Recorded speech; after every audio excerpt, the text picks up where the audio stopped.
வரஹ்மத்துல்லாஹி தஆலா வபரகாத்துஹு. அல்ஹம்துலில்லாஹ் அல்ஹம்துலில்லாஹி ரப்பில் ஆலமீன் வஸ்ஸலாத்து வஸ்ஸலாமு அலா சய்யிதினா முஹம்மதின் வ அலா ஆலிஹி வ ஸஹ்பிஹி அஜ்மஈன். क़ாலல்லாஹு தஆலா ஃபில் குர்ஆனில் அலீம் வல் ஃபுர்கானில் மஜீத். அஊது பில்லாஹி மினஷ் ஷைத்தானிர் ரஜீம். பிஸ்மில்லாஹிர் ரஹ்மானிர் ரஹீம். வ இன்னக லஅலா குலுகின் அலீம். قال نبينا صلى الله عليه وسلم سيد القوم خادمهم وصدق رسول الله صلى الله عليه وسلم. அன்பிற்கினிய அல்லாஹ்வின் நல்லடியார்களே,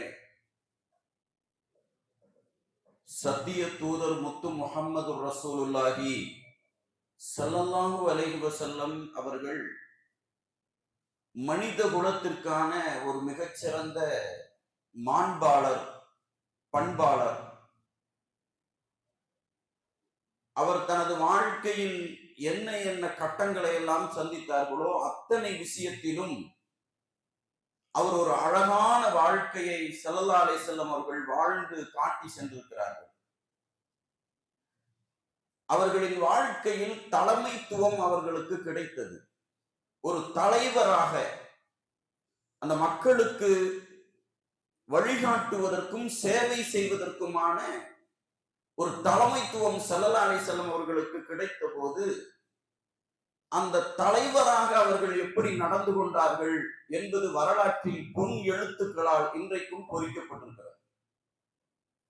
காரணம், மனிதனுக்கு சில தரங்கள் உயர்கிற போது இயல்பாகவே மனிதனின் நடவடிக்கைகளில் சில தடுமாற்றங்கள் ஏற்படும்.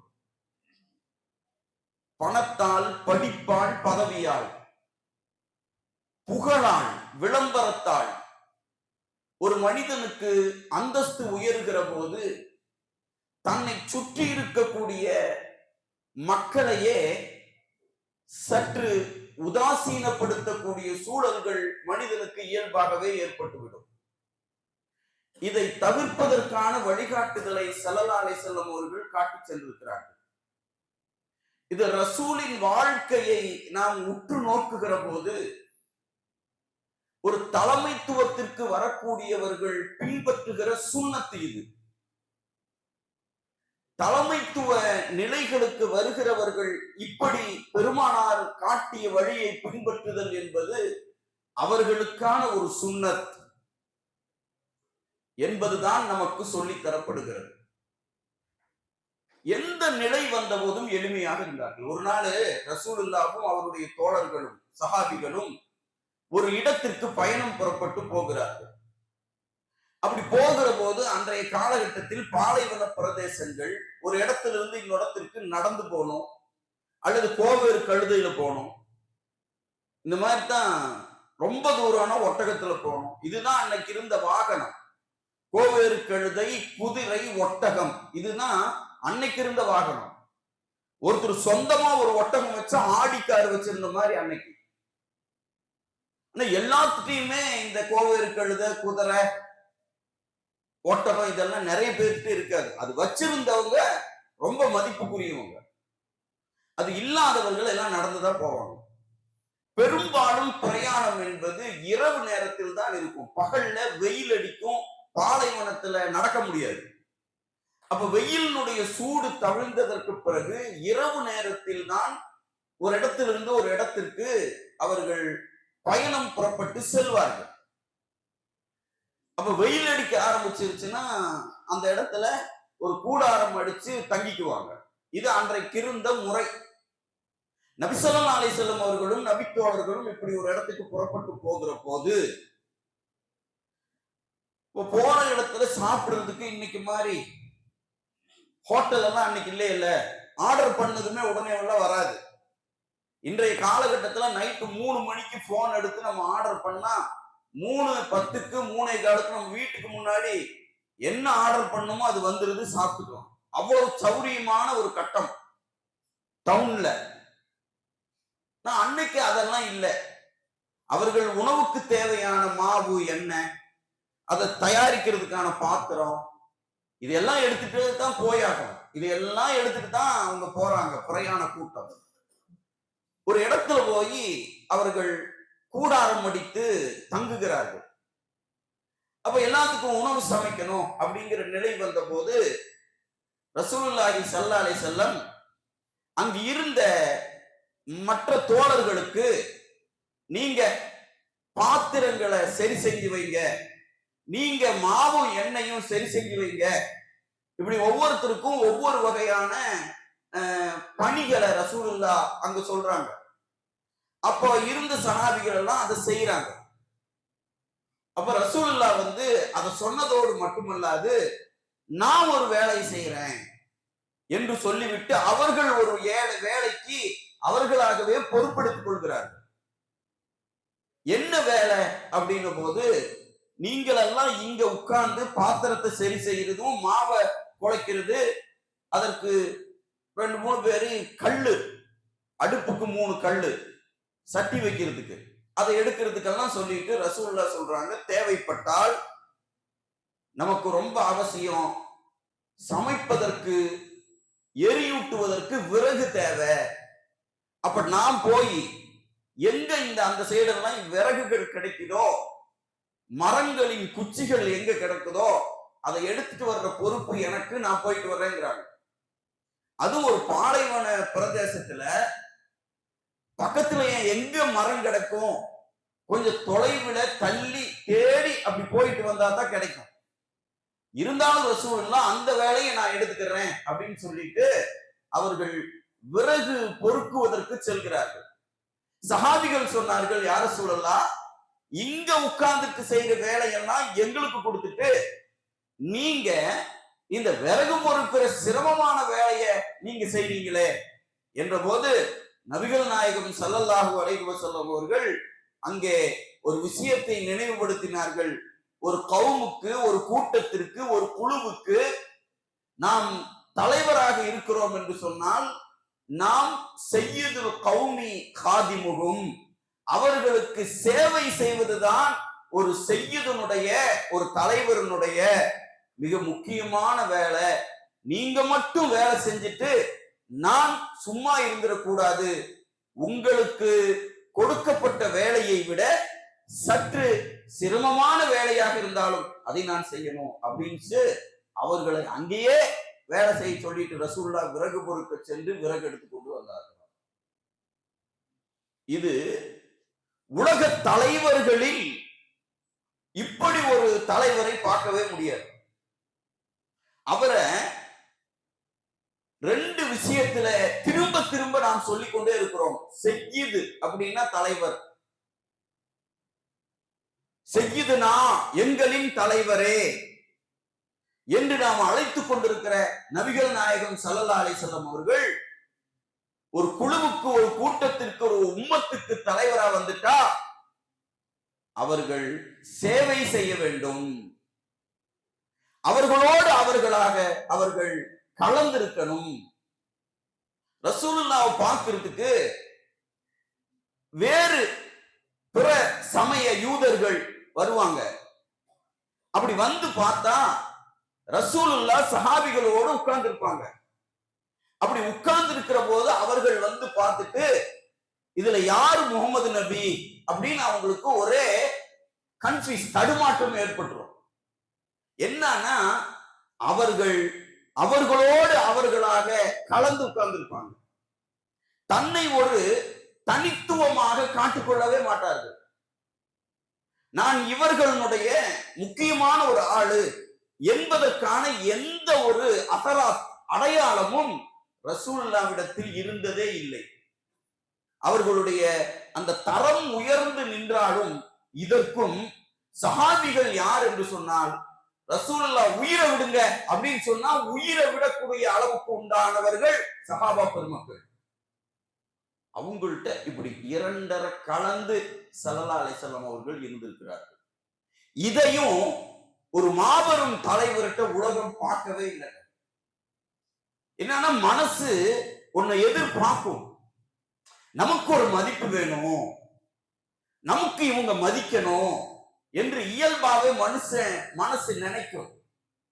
குடும்பத்திலேயே ஒரு வீட்டுல புதுசா கல்யாணம் ஆகி மருமகன் ஆயிட்டோம்.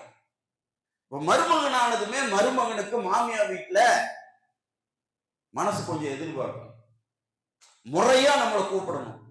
ஃபர்ஸ்ட் கல்யாணம் ஆயிருக்கா, முதல் பெருநாவுக்கு வந்து எல்லாம் சங்க செஞ்சு அப்படியே கூப்பிடணும். அதுல ஏதாவது ஒண்ணு மிஸ் ஆயிருச்சுன்னா முதல் பெருநாளுக்கு மாமியா வீட்டுக்கு யார் போக மாட்டா? மருமகன் போக மாட்டான்.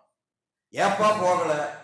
அவங்கதான் வந்து பணம் வச்சு கொடுத்தாங்க, துணி எடுத்து கொடுத்தாங்க, மாமனார் கூப்பிட்டாரு, மாமியா வந்தது, உங்களுடைய எல்லாரும் வந்துட்டாங்க, மச்சின வந்து கூப்பிட்டாரு, கடைசி மச்சின என்னை கூப்பிடல. அப்ப இங்க சறுக்கிரும். மனுஷன் இந்த மதிப்பை எதிர்பார்க்கிறான். அதுல கெட்டுன பொண்டாட்டி வீட்டுல கடைசி மச்சின அவனுக்கு 10 வயசு தான் இருக்கும், அவன் கூப்பிடலையாமா. இப்படித்தான் மனித வாழ்க்கையில இயல்பா நாம நிக்கிறோம். ஒரு கல்யாணத்துல எல்லாம் உட்கார்ந்துருக்காங்க.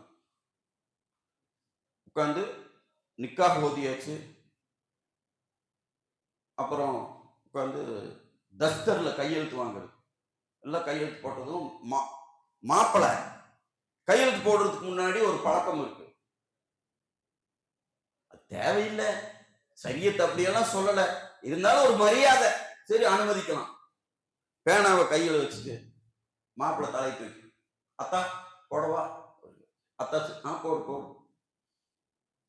அப்புறம் மூத்த அண்ணா போடு போடு. எல்லாத்தையும் அங்க ஒரு மச்சான் இருந்தாரு. கல்யாணத்துக்கு போனதுமே மச்சான் எல்லாம் இருக்காங்க. உள்ள போகும்போது எல்லாத்தையும் வாங்க வாங்கன்னு கூப்பிட்டதே அந்த மச்சான் தான், மூத்த மருமகன். இந்த மருமகனுக்கு பண்ற லொல்லு இருக்க ஓவர். அவருதான் வந்து எல்லாத்தையும் கூப்பிட்டு உட்காந்து ஜமாத்காரங்களை அஜித்த எல்லாத்தையும் உட்கார வச்சு, மச்சனுக்கு கல்யாணம் எல்லாத்தையும் எப்ப மூத்த மச்சான்கிட்ட கேட்பா. பார்த்தா மச்சான காணும். அந்த மச்சானுக்கு ஏற்கனவே தெரியும் நம்மள்கிட்ட என்னது கேட்பாங்க. அந்த சமயத்துல நம்ம எஸ்கேப் ஆகி நம்ம கெத்து காமிக்கணும். மச்சான் காணும். மண்டபத்துல மச்சான் இங்க, மச்சான் இங்க, ஜமாத் மச்சான் எங்கிருந்தாலும் வரும், மச்சானையே காணும். இப்பதானே இருந்தாரு, காணும். அப்புறம் பார்த்தா போன் அடிச்சது, எங்க மச்சான்? நானு வீட்டுல இருக்கேன். ஏங்க வீட்டுக்கு போனீங்க? நான் குளிக்கலையா, அதனால பாத்ரூம்ல குளிச்சுட்டு இருக்கேன், ஒன்றும் பிரச்சனை. இவ்வளவு நேரம் குளிக்கலையா? இல்ல கொஞ்சம் வேலைனால குளிக்கல. எங்க நீங்க தானே நிக்காக்கு எல்லாத்தையும் உட்கார வச்சு. இல்ல இப்போ மாப்பிள்ளை கையெழுத்து போடவா வேண்டாமா? மாப்பிள்ளைகிட்ட போனை கொடுங்க. அவர் பாத்ரூம்ல இருக்காரு. யாரு? மச்சான் பாத்ரூம்ல இருக்காரு. போனை கொடுத்தது மாப்பிள்ளை வாங்கிட்டு, மச்சான் கையெழுத்து போடவா? போடு. அவன் பாத்ரூம்ல என்ன நிலைமையில இருந்தா தெரியாது. உடனே இங்க கையெழுத்து போட்டாச்சு. இது கற்பனை அல்ல, இது நடந்த விஷயம். பாத்ரூம்ல இருந்தாவது மச்சான்ட்ட பர்மிஷன் வாங்கணும். மனிதன் இப்படி மனைவி வீட்டுல மருமகன் எதிர்பார்க்கிற இந்த நிலை தான் ஒரு குடும்பம் அப்படிங்கிற ஒரு சகஜ நிலைக்கு இறங்கி வர முடியல. ஆனா கண்மணி நாயகம் ரசூலுல்லாஹி ஸல்லல்லாஹு அலைஹி வஸல்லம் அவர்கள் தலைவராக இருந்த போது அவங்க நடந்த அந்த மாண்பு இருக்க, எல்லாத்துட்டையும் ஒரு எளிமை, ஒரு சகஜம், ஒரு அனுசரிச்சு போயிடுறது. தான் சார்ந்தவர்கள் ஏதாவது ஒண்ணு நடந்துருச்சுன்னா அத போட்டு பெருசுபடுத்துறது இல்லை. அத பேன பெருசாக்குறதுங்கிற மாதிரி ரொம்ப லேசா அரவணைச்சு ஆதரிச்சு அப்படியே கொண்டு போயிடுவாங்க. ஒரு சமூகத்தின் தலைவருக்கு, ஒரு குடும்பத்தின் தலைவருக்கு, ஒரு கூட்டத்தின் தலைவருக்கு என்ன மாண்போ அது ரசூலுல்லாஹ். ஒரு நாள் இதே மாதிரி இரவு நேரத்தில் பிரயாணம் புறப்பட்டு அவர்கள் சென்ற சமயத்தில் இரவில் ஒரு இடத்தில் அவர்கள் ஃபஜ்ருக்கு முன்னாடி ஒரு இடத்துல தங்குறாங்க. தங்கும் போது ரசூலுல்லாஹ் பிலால் ரலியல்லாஹு தஆலா நாம எல்லாம் இப்ப கொஞ்சம் இங்க தங்கி தூங்குவோம். ஃபஜ்ர் டைம் வந்தபோது நீங்க கவனமா சற்று விழித்து என்னை கூப்பிட்டு விடுங்க, பாங்கு சொல்லிட்டு நம்ம தொழுகலாம். ஸல்லல்லாஹு அலைஹி வஸல்லம் அவர்கள் அப்படி சொல்லிட்டு அந்த கூட்டத்தோடு அப்படி போறாங்க. இரவு தங்கியாச்சு, எல்லாரும் தூங்குறாங்க. பிலால் ரலியல்லாஹு தஆலா அவர்கள் பாங்கு சொல்றதுக்கு பார்த்துட்டே இருக்காங்க. அவர்களுக்கும் தூக்கம் வந்துடுச்சு, தூங்கிட்டாங்க. எல்லாரும் தூங்கியாச்சு. விடிஞ்சு பார்த்தா அது சூரியன் உதித்து நல்ல ஃபஜ்ரினுடைய டைம் போயிடுச்சு. உடனே எல்லா சஹாபிகளும், என்ன பிலால் அவர்கள் பாங்கு சொல்லல, கூப்பிட்டு விடல அப்படின்னு பேசிக்கிறாங்க. நபிகள் நாயகம் ஸல்லல்லாஹு அலைஹி வஸல்லம், அதெல்லாம் யாரும் பேசாதீங்க, நம்ம புறப்பட்டு போலாம், எல்லாம் எடுக்க அப்படின்னு எடுத்து எல்லாத்தையும் கட்டிட்டு, ரெண்டாவது ஃபஜ்ர் தொழுகல, விடிஞ்சாச்சு, ரெண்டாவது பயணம் புறப்பட்டு போயிட்டு இருக்காங்க. பிலால் ரலியல்லாஹு தஆலா மனசுல ஒரே திக்கு திக்கு திக்கு திக்குன்னு இருக்கு. இன்னும் இப்படி நடந்துருச்சே, இப்படி நடந்துருச்சு. ரசூலுல்லாஹ் ஏதாவது சொல்லுவாங்களா, நினைப்பாங்களா? ஒண்ணுமே சொல்ல. கொஞ்சம் தூரம் போனதுக்கு பிறகு எல்லாரும் உதவு செய்து விட்டு நாம் தொழுவோம் அப்படின்னு தொழுதாங்க. தொழுது முடிச்சதுக்கு பிறகு அப்பவும் பிலால் ரலியல்லாஹு தஆலா மனசுல இன்னுமே ரசூலுல்லாஹ் சொல்லையே, திக்கு திக்குன்னு இருக்கு. அப்பதான் கண்மணி நாயகம் ரசூலுல்லாஹி ஸல்லல்லாஹு அலைஹி வஸல்லம் சொன்னார்கள், என்ன இதுல என்ன இருக்கு, மனுஷனுக்கு ஏற்படுறது தானே இது, இத போய் பெருசு பண்ணலாமா? நீங்களும் மனுஷர் தானே, நாங்களும் தூங்கிட்டோம், நீங்களும் தூங்கிட்டீங்க. நாங்க தூக்கத்தில் பட்டது மாதிரி நான் பட்டது போல் இங்க இருந்த எல்லாரும் பட்டது போல் நீங்களும் பட்டுட்டீங்க தூக்கத்துல. அப்ப நான் பட்டதும் நாங்கள் பட்டதும் குற்றம் இல்லை, நீங்கள் பட்டது மட்டும் எப்படி குற்றமாகும்? ஒன்னும் பெரிய பிரச்சனை இல்லை, விடுங்க, இதெல்லாம் பெருசா நினைச்சுக்காதீங்க அப்படி தட்டி கொடுத்து, இதெல்லாம் நடக்கிறது தான், இயல்புதான் என்று சொல்லி ஸல்லல்லாஹு அலைஹி வஸல்லம் கடந்து போகி விட்டார்கள். இதுதான் ஒரு தலைமைத்துவத்தினுடைய மிக முக்கியமான பண்பு. குடும்பத்துல ஒரு சின்ன பிரச்சனையா, ஏதோ நடந்துருச்சா, அப்படி தட்டி கொடுத்துட்டு லேசா அப்படி போயிட்டே இருக்கணும். இன்னைக்கு நிறைய உறவுகள் பிரிவதற்கு காரணம், சின்ன பிரச்சனைய பெருசாக்கிடுறது, ரொம்ப பெருசாக்கிடுவாங்க. கடைசியில கூட்டி கழிச்சு பார்த்தா என்ன அப்படின்னு கேட்டா அது ஒண்ணுமே இருக்காது. நிறைய இடத்துல இன்னைக்கு வீட்டுக்கு போனா வாங்கவும் கேட்கறது ஒண்ணு இருக்கு. வீட்டுல இருக்கிற 10 பேரும் வந்தவரை வாங்கோ வாங்கோன்னு கேட்கணும். இதுல 8 பேரை கேட்டு 2 பேர் கூப்பிடலான்னு வைங்க, அவர் என்ன பண்ண மாட்டாரு, கோச்சுக்குவார். மனிதன் மதிப்பை எதிர்பார்க்கிறார். ஒருத்தர் போய் ஒரு நிகழ்ச்சிக்கு ஒருத்தர் அழைச்சு எல்லாம் கொடுத்துட்டு வந்தா அவர் வரல. எங்க ரொம்ப உங்களை கூப்பிட்டாங்களே, ஏன் வரல? இல்ல, அவங்க பத்திரிக்கையில என் பேரை வெறுமனே எழுதிட்டாங்க, ஹாஜி அப்துல்லான்னு போட்டாங்க. அதனால என்னங்க, அல்ஹாஜ் அப்துல்லா போகணும், அதனால நான் போகல. மனுஷன் தனக்குத்தானே ஒரு மதிப்பை ஏற்படுத்தி வைத்துக் கொண்டு அதை எதிர்பார்த்து கொண்டே இருக்கிறான். அதுல ஏதாகிலும் ஒரு சின்ன மிஸ்டேக் வந்துருச்சுன்னா அது பெரிய இழப்பாக மனிதன் கருதுகிறான். நபிகள் நாயகம் ஸல்லல்லாஹு அலைஹி வஸல்லம் அவர்கள் இவைகள் எல்லாவற்றுக்கும் மேலாக தன் தரம் எவ்வளவு உயர்வாக இருந்தாலும் தன்னோடு இருப்பவர்களிடத்தில் அது எதையுமே காட்டுகிறார். இன்னைக்கு மனைவியிடம் ரொம்ப மதிப்பு புருஷன் எதிர்பார்க்கிறான். பெத்த பையன் ஒரு நல்ல படிச்சுட்டாரு, நல்ல உத்தியோகத்துக்கு போயிட்டாரு, ஊரே பையனை ரொம்ப புகழுது, நல்ல படிப்பும் பதவி எல்லாம் இருக்கு. ஆனா இந்த பையன் ஊரெல்லாம் புகழ்ற மாதிரி பெத்த அத்தாவும் புகழணும்னு எதிர்பார்க்கிறான். அம்மா அதே மாதிரி இந்த மகனை ஊர் மெச்சுற மாதிரி அம்மாவும் மெச்சணும் அப்படின்னு எதிர்பார்க்கிறோம். பெத்த தாய் தகப்பன்டையே மதிப்பை எதிர்பார்க்குகிற மனநிலைகளுக்கு வந்துவிட்ட நிலையில் கண்மணி நாயகம் ரசூலுல்லாஹி ஸல்லல்லாஹு அலைஹி வஸல்லம் எந்த நிலையிலேயும் தான் சார்ந்தவர்களிடத்தில் மிக மிக மிக மிக எளிமையாக அல்லாஹ் குர்ஆனிலே இப்படி ஸல்லல்லாஹு அலைஹி வஸல்லம் அவர்களை சொல்லி தருகிறார். இதே வகைய அவர் சார்ந்த அருமை சஹாபா பெருமக்கள் பின்பற்றினார், தாபியீன்கள் பின்பற்றினார்கள். பாருங்க, உமர் இப்னு அப்துல் அஜீஸ் அவர்கள் பெரிய ஒரு இரண்டாம் உமர் என்று போற்றப்பட்டவர். ஒரு நாள் அவரை பார்க்க ஒரு பெரிய மனிதர்கள் வருகிறார்கள். அப்படி வந்த போது, இன்னைக்கு மாதிரி கரண்ட் இல்ல, அன்னைக்கு எண்ணெய் ஊத்தணும், துணி திரி மாதிரி இருக்கும், எண்ணெய் ஊத்துனா எரியும்.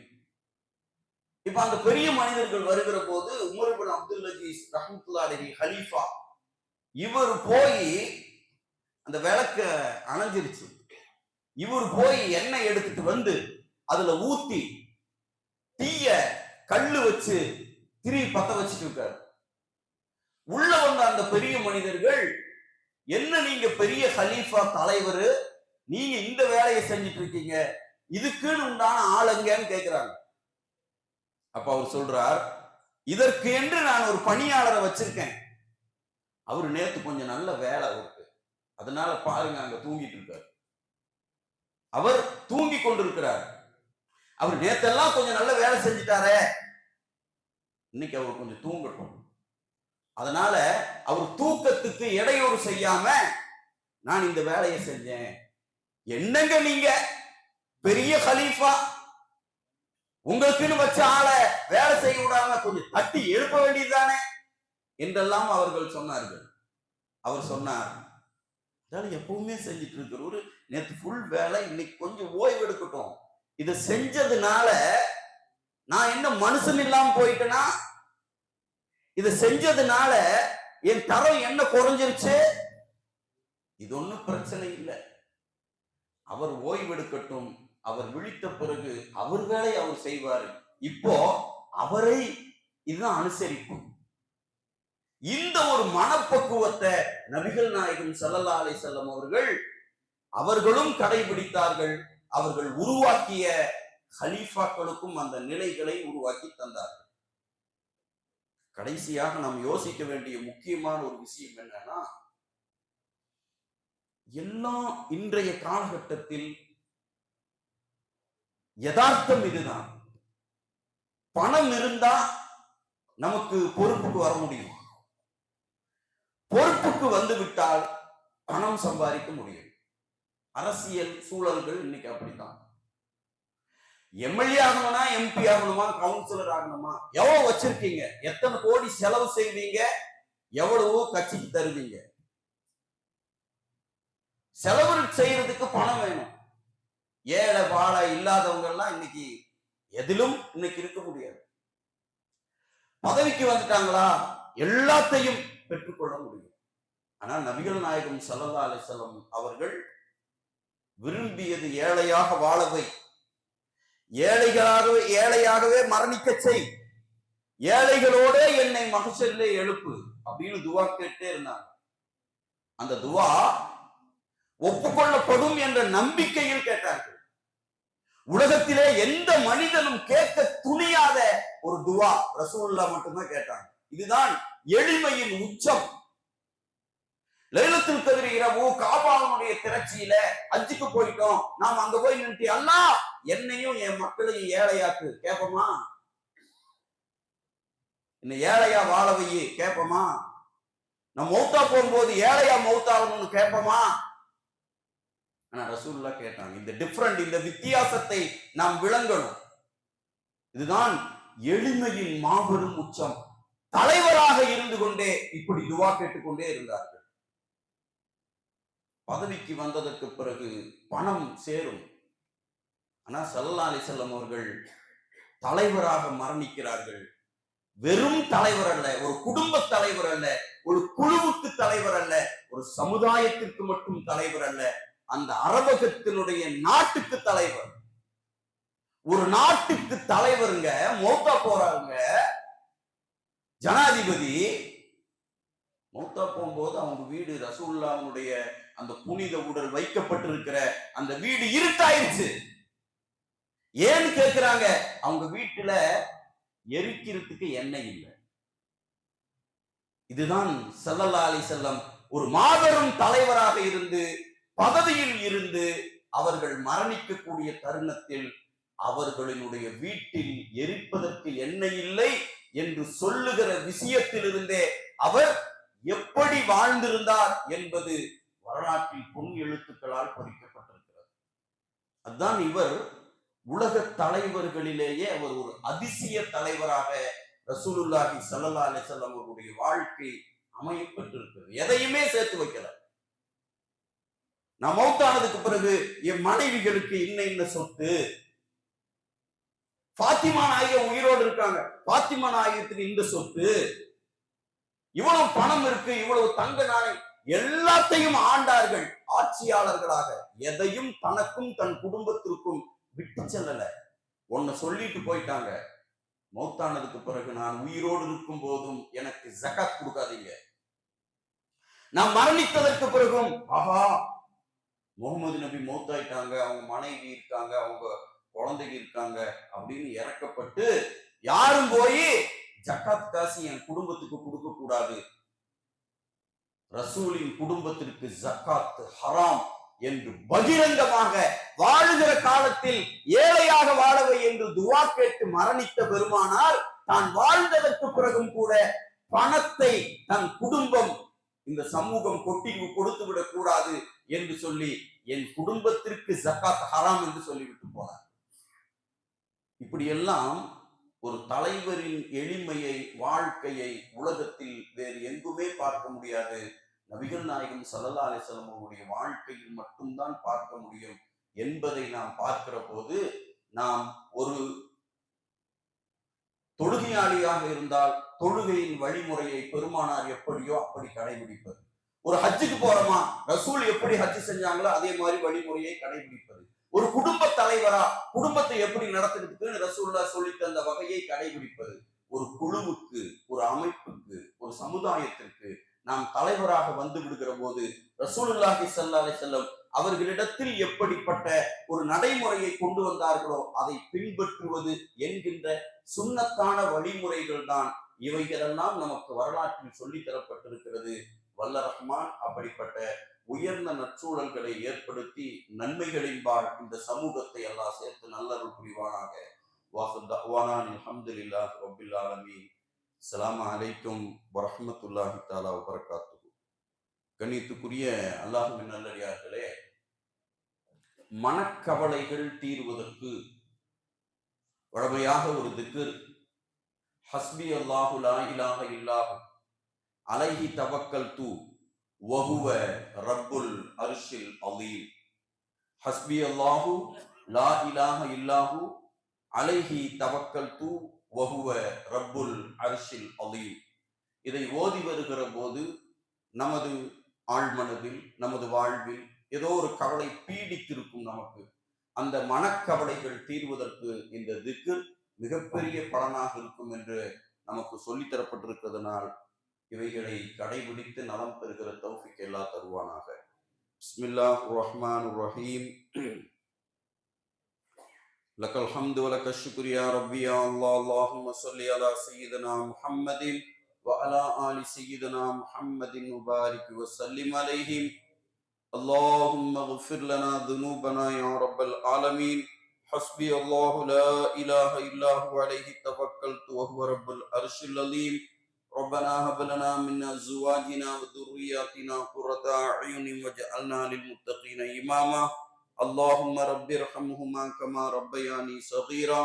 صلى الله تعالى وسلم على خير خلقه سيدنا محمد وعلى اله وصحبه اجمعين والحمد لله رب العالمين. صلى الله على محمد صلى الله عليه وسلم.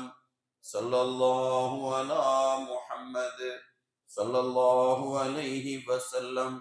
صلى الله على محمد يا ربي صل عليه وسلم. السلام عليكم.